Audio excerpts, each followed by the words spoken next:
Comic Boom. Hey guys, Comic Boom here to review Batman 3 Jokers. Finally, it is here. We only had to wait 4 years for this to come in. Only 4 years. Wow, it seems like just yesterday that Batman sat on that Mobius chair and asked that question, who is the Joker? And he was stunned to discover that there are 3 Jokers. Now, finally, the mystery is beginning to be solved. Or rather, continue to build up a little bit in this first issue. How is this first issue? Well, let's check it out.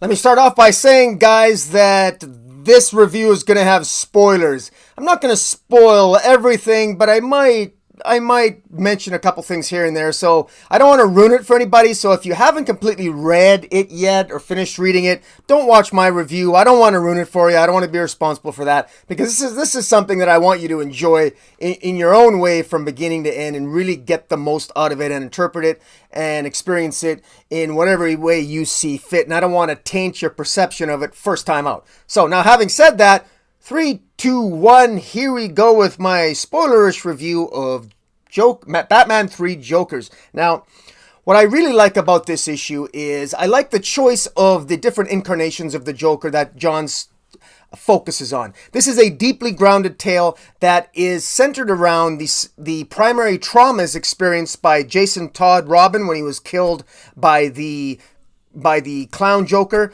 also Barbara Gordon when she was crippled by the comedian Joker, and also there is a criminal side of the Joker, the criminal Joker in this opening issue, in which it is hinted that this criminal Joker was the first Joker, the initial Joker that perhaps had something to do with the primary trauma in Bruce Wayne's life, namely the murder of his parents, Thomas and Martha Wayne, after they watched that Mark of Zorro movie, walking out of the Monarch Theater, all those formative years ago. So we have those 3 primary Jokers, the criminal, clown, and comedian, all seemingly working together, coming out of the woodwork, all at the same time, in what would appear to be a final endgame. Now, what's fascinating about this is that one of the Jokers appears to be sort of the central controlling mind of the 3 Jokers. Now, while all of these individual Jokers appear to be somewhat independent, there's a suggestion that the criminal Joker is the controlling mind, or at least the one that is listened to the most. And he alluded to something very interesting in this issue, and that is that the goal of the 3 Jokers is always to create a better Joker. And I find that very interesting. What would the purpose be in creating a better Joker? What does that really mean? Because I'm thinking to myself, in all the different adventures, in all the formative ventures, and in all the particular traumas that have taken place in the lives of Jason Todd, Barbara Gordon, and in Bruce Wayne, all the stuff that they've been through, it's generally made them grow as a character. They've become better heroes. At least Batman and Batgirl have. Now, Jason Todd is perhaps a little bit more problematic, but even he's had a fairly precarious journey as the Red Hood. And it's always been rather kind of creepy that Jason Todd called himself the Red Hood, or calls himself the Red Hood, because the Joker's original incarnation was as the Red Hood, and it was as the Joker initially as the Red Hood fell into the vat of chemicals that is chemicals, which was the formative event that created the original criminal Joker. So it's always been rather odd and kind of creepy that Jason Todd would name himself after the very villain that killed him. And that is something that the Joker himself really uses to great effect, and he reminds and he pokes fun at Jason Todd in this issue, and much to his chagrin, because of course there is a massive event that takes place here, because at the end of the first issue, we're not necessarily left with 3 Jokers anymore. And what's interesting about that is, are we going to end up with 3 Jokers next issue? This idea of creating a better Joker. Is there going to be a supernatural element to this story? I don't know. All I know is this is very, very fascinating. And it's interesting that this is a Black Label comic. The jury is still out as to whether or not this is actually a story that's in continuity, because while it flowed out of the pages of Darkseid War, when Batman sat in the Mobius chair and asked who was the Joker and was told there was 3 of them, there's a suggestion here in different circles that maybe this is out of continuity.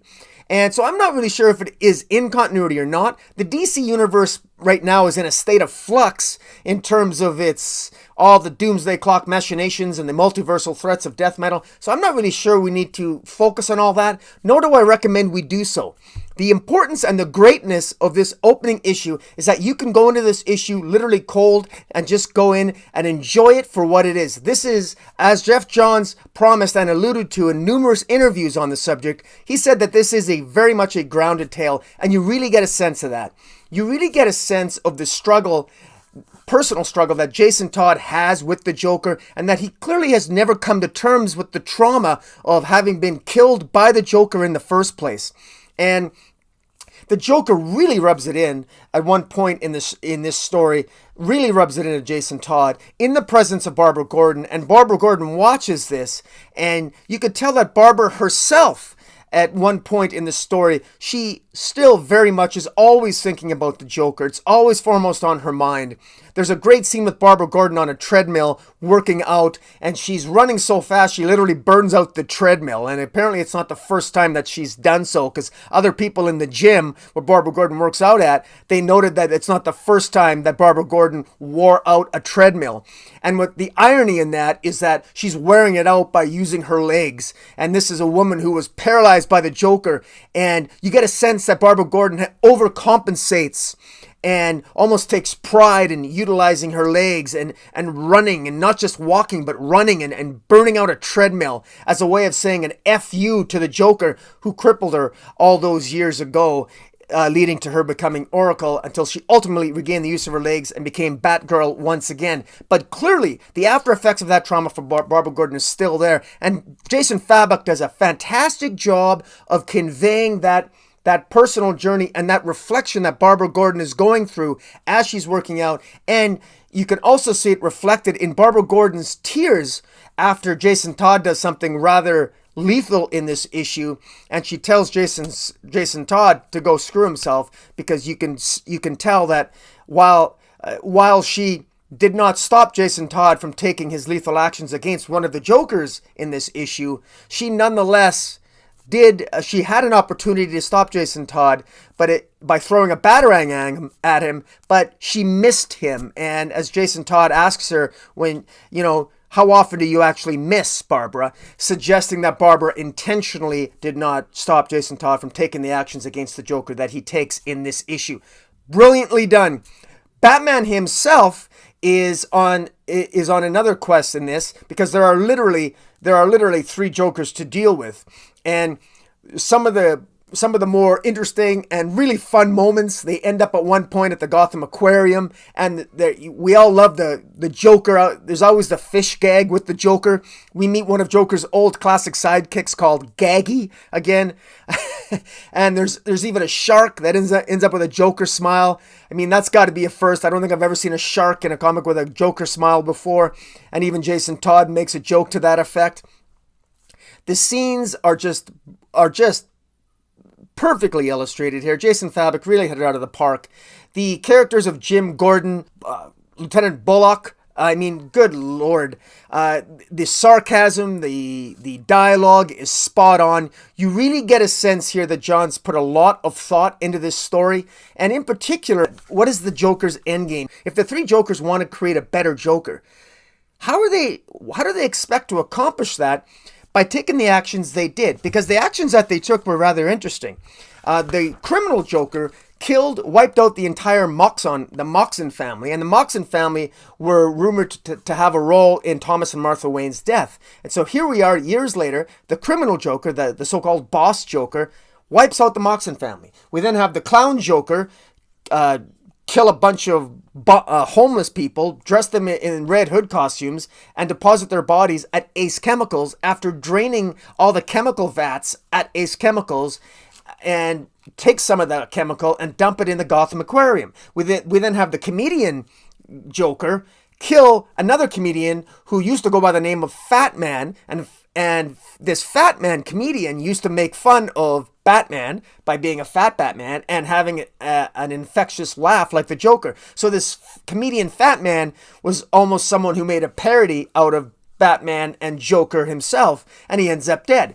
There is also a wonderful reference by Geoff Johns to the murder of a psychologist by the name of Dr. Roger Huntoon. And this is where I think Geoff Johns' experience in writing The Watchmen has really come into play in this particular issue, because he references some of the research that this Dr. Roger Huntoon did, in particular dealing with his book called Psychology, Understanding the Supermen and Women, where he condemns the costume community, and where he claims that all masks separate heroes from their conscience and unleash their darker impulses, and that accordingly that there's really no difference between heroes and villains. And this particular psychologist was working through Arkham Asylum and was working on a sequel to that book when he ended up getting his tongue cut out by the comedian Joker just a few months before the events of this issue takes place. Now, this is all clearly building to something. Now, exactly what it is, it's hard to say, but I love the questions that this raises. If there is a force of play that creates better Jokers, what exactly is that force? And perhaps there's only one Joker, because I find it very interesting. There's one scene where there's the criminal Joker. He's sort of the boss Joker, where he's contemplating and he's talking about creating a better Joker. But how does that come into play? And what's the purpose of all this?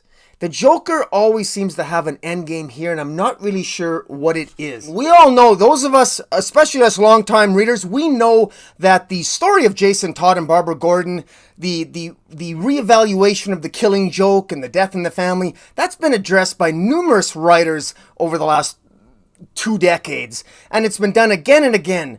It is a high compliment to Geoff Johns that this story feels new and fresh, and he approaches those narratives and interprets them in such a way and gets into the characters of Batgirl and Red Hood in a way that no other writer has done so far. He's really done it in his own unique way, and for that I give him a lot of credit, and I give this a solid 9.5 out of 10. This works for me. Now, if I was going to be overly critical here, and probably nitpicking, my initial impression was that it didn't really delve into any multiversal things, but I'm kind of glad I didn't in hindsight. This was a story that got better when I read it a second, third, and fourth time. It really did. This has nothing to do with multiversal threats, even though the formation of this story originated when Batman sat on the Mobius chair as a multiversal being. The reality is that this is a very grounded character-grounded tale that is a deep character study of Batgirl, Jason Todd, and Batman. And that's what makes it work. And along the way, we are learning something about the Joker, because we all know that we have the criminal side of the Joker, the clown side, and the comedic side, but there are many facets to the Joker. Up until now, we always assumed that the Joker was a multiple personality type of villain. That is how the Joker has always been explained. It's one of the reasons why I've never been a huge fan of Joker as one of Batman's villains per se. I've always felt that the Joker was overused, and I've never really particularly found the Joker interesting, simply because I feel he's the easiest character to write, because if a writer writes the Joker out of character, well, wait a minute, you can't write the Joker out of character. You can just say he's insane, and you don't need to understand the Joker because he's insane, and by definition, an insane person does unpredictable things, and therefore, how can you write that person out of character if they're insane, right? I like the explanation here that maybe there's another explanation for who the Joker is and what the Joker represents in the context of Batman and Batman's mythology, and in particular in the context of Batman's sidekicks. All those things in the Batcave, so many of which are Joker related: the Joker chattering teeth, the Joker gun, the Joker fish, all those symbols of the Joker, they're scattered all around the Batcave. And in many ways, Batman is just as obsessed with the Joker as the Joker seems to be obsessed with Batman.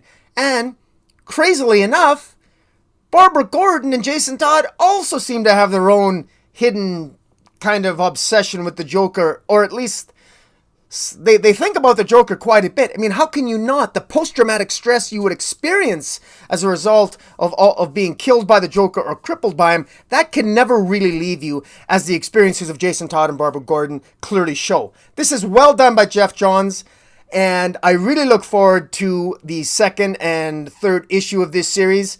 And I'm really interested in hearing what you guys think of this. Please hit the subscribe button. Follow me on Twitter at Metropolis40. Leave your comments below. Tell me if you picked up any insights about any of the Jokers, or what do you think? What do you think was meant by the better Joker? What does that mean? That this criminal Joker is talking about creating a better Joker? Are we going to get more Jokers in this tale? Where do you think this is headed? Let me know. So until next time, guys.